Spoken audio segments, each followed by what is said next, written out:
கர்த்தர் சமூகத்தை தவிர வேற யார் முன்னாடியும் உங்க கண்ணீர் சிந்தப்படக்கூடாது. கர்த்தர் சமூகத்தை தவிர வேற யார் முன்னாடியும் துக்க முகமா நீங்க இருந்துடக்கூடாது. கர்த்தர் சமூகத்தை தவிர வேற யார் முன்னாடியும் நீங்க கை ஏந்த கூடாது. கர்த்தர் சமூகத்தை தவிர வேற யார் முன்னாடியும் உங்க வேதனையை நீங்க கொட்டவே கூடாது. உங்களுக்குள்ள ஒரு பலன் வரும், உங்களையே புதுப்பிக்கிற பலன்.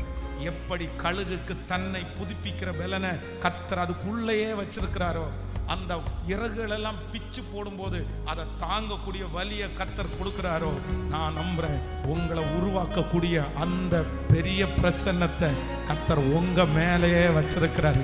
நீதிமான் 7 தரம் விழுந்தாலும் திரும்பவும் எழும்பி நிற்பான். நீங்க 7 தரம் அல்ல 70 முறை விழுந்தாலும் கர்த்தர் உங்களை திரும்ப நிற்க பண்ணுவார்.